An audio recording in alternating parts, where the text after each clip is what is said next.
ማን ነው ደግሞ አውደ ወንጌል እንደገና ዳዊት ሁላችሁም ደግሞ ማን ነው ደግሞ ቃና ነው። እንኳን ደህና መጣችሁ ማለት እወዳለሁ። እየተወያየን ያለነው በዘርፌ ጉዳይ አይደለም። ዘርፌ ከኢንተርቪዎቿ ውስጥ ከተነገረቻቸው ውስጥ አንድ ሶስት ነገሮች አንስተን ተሐድሶን የሚመለከቱትን ነው እየተነጋገርን ያለነው።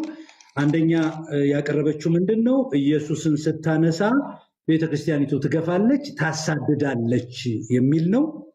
ይህንን ነገር ተቃዋሚዎቹ ኢየሱስን ስታነሱ ገፍታ አታውቅም ቤተክርስቲያኒቱ፣ የወጣችሁት በዝሙት በጉቦ እና በአስተዳደር ችግር እንጂ ቤተክርስቲያኒቱ አትገፋም፣ ኢየሱስን ታውቀዋለች የሚል አንስተዋል። እና ይሄ ነገር እውነት ነው ወይስ ሐሰት ነው ብለን እንግዲህ ማን ያርዳ የቀበረ ማን ይናገር የነበረ እንደሚባል ተሐድሳውያን እና ከቤተ ክርስቲያኒቱ በወንጌል ምክንያት የተሰደዱ ሰዎች ገብተው ይሄን ነገር በመናገር እውነት መሆኑን ህዝብ እንዲያውቀው ለማድረግ ነው።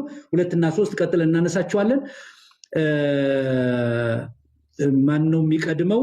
አይ ቲንክ ሉሌ ነው መሰለኝ የቆየው። ሉሌ ቤተክርስቲያኒቱ ኢየሱስ ሲነሳ ትገፋለች፣ ታባራለች ተብሏል። አንተ እንዴት ነው የወጣው ከቤተክርስቲያኒቱ?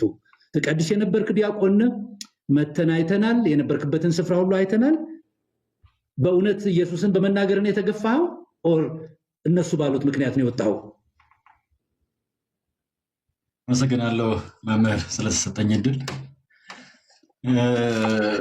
ቀደም አንተ ያልከው በጣም መሰረታዊ ቢሆን ኖሮ እውነት ለመናገር እኔ ራሴን ወክዬ ስናገር ለኑሮዬ ቢሆን ከዚህ ይልቅ እዛ ነበር የሚመችኝ።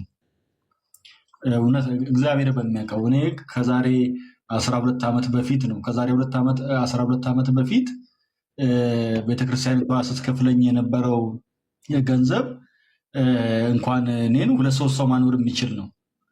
ስለዚህ እንደምታውቁት እዚህ ውስጥ ያላችሁ ቀዳሽ ካህናትም ድሮ የነበርን ሰዎች ከሳምንት እስከ ሳምንት ያለው ቅዳሴ ቤት ነበር የሚያኖረን። እኔ ደሞዜን በልቼ አላውቅም እውነት ለምን ወር እስከ ወር።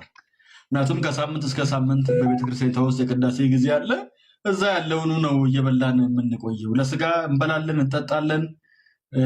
እውነት ለመናገር ዛሬ ለስጋ ምቾት ነው የተወጣው ይባላል እንጂ ዓለማዊነትን የምንጠጣው ቤተክርስቲያን ውስጥ ነው። ለማታ አድርጌ ጠጥተን ነው ማህሌት የምንቆመው። እንደምታውቁት ሲደክመን እየወጣን ቢራ እየጠጣን እየተመለሰን ነው ማህሌት የምንቆመው። እውነት ለመናገር ይሄ ለስጋ ምቾት ቢሆን ዓለማዊነት የት ነው ያለው? ለመሆኑ በነገራችን ላይ ዓለማዊነት መስከር ካልሆነ ምንድን ነው? መስከር ዓለማዊነት ካልሆነ ዓለማዊነት ምንድን ነው? ሌብነት ዓለማዊነት ካልሆነ ዓለማዊነት ምንድን ነው? አመንዝራነት ዓለማዊነት ካልሆነ ዓለማዊነት ምንድን ነው? የስጋ ምቾት ምንድን ነው? በመሰረቱ የስጋ ምቾት መጠጣት፣ መስከር፣ ማመንዘር ካልሆነ ምንድን ነው የስጋ ምቾት? ዛሬ ባደግንበት ቤተ እምነት ውስጥ ይሄ መገለጫ ሆኗል። አሁን የቤተክርስቲያኗ ዶግማ ነው፣ የቤተክርስቲያኗ ትምህርት ነው እየተባለ አይደለም። ይሄ ጠጡ ብላ አስተምራ ነው፣ ስከሩ ብላ አስተምራ ነው፣ ዘሙቱ ብላ አስተምራ ነው አይደለም። እንደዛ እያለን አይደለም።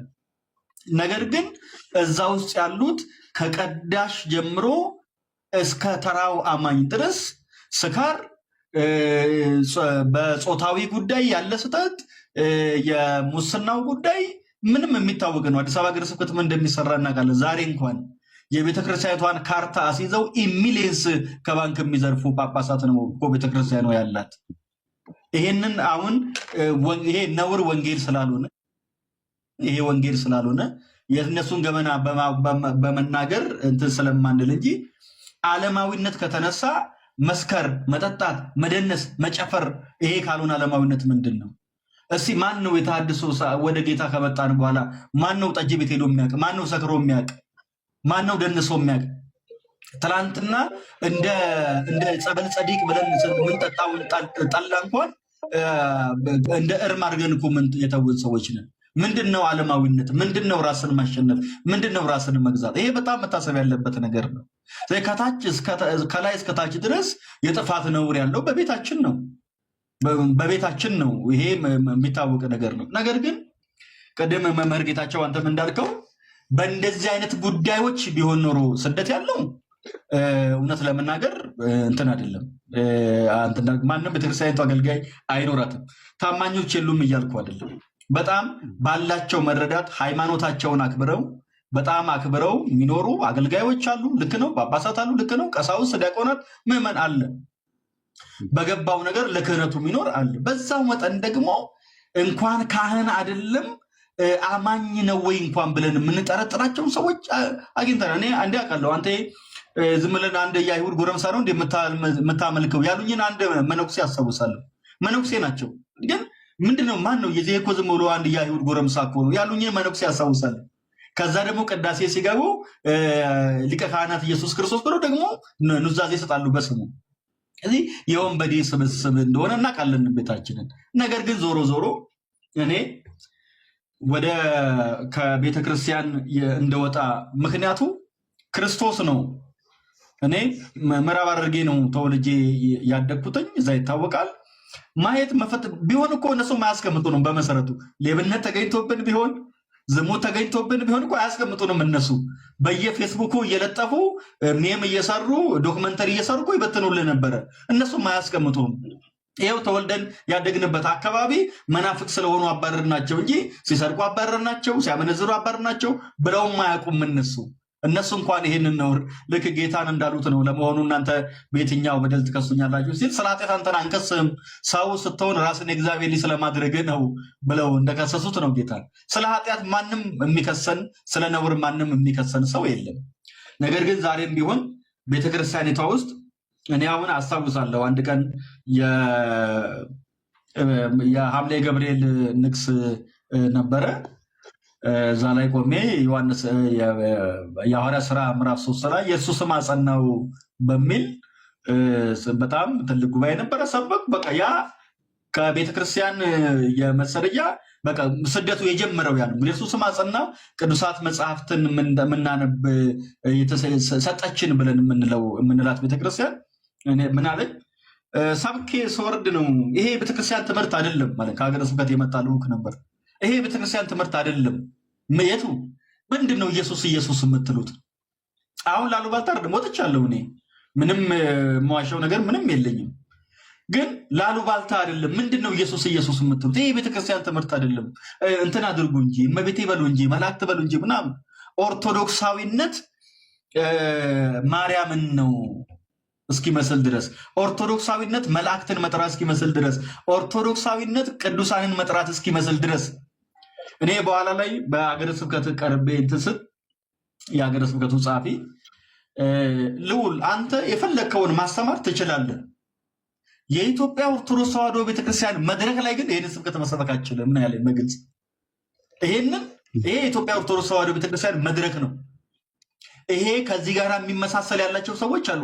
ወደዛ ሄደ መስበክ ትችላለህ። እዚህ መድረክ ላይ ግን እንዲህ አይነት ስብከቶችን መስበክ አይቻልም ያለኝን ቃል አስታውሳለሁ። ዛሬ ከ15 ቀን በፊት ወደ ጌታ ሄዱ አልልም፣ ግን ሞተዋል። ብፁዕ አቡነ ማርቆስ እኛ እዛ ብፁዕ አቡነ ዕንባቆም እዛኛ ሀገረ ስብከት ነበርና ቢሮ እንትን መቅደስ ሰርተው ማስጠንቀቂያ የሰጡኝን አስታውሳለሁ። አንተ ገና እረፍ ስርዓትን ያዝ ምናምን ብለው ማለት ነው። ስለዚህ ታዲያ ክርስቶስን ካልሆነ ምንድን ነው ምክንያቱ? ምንድን ነው እንትን ስንል በኢየሱስ ምክንያት ነው ስደት፣ በኢየሱስ ምክንያት ነው መከራ። ቤተክርስቲያኒቷ ስለማታውቀው ነው። አይ አንድም ሁለት አንድም ሶስትም ናቸው ስልማ ታውቃለች።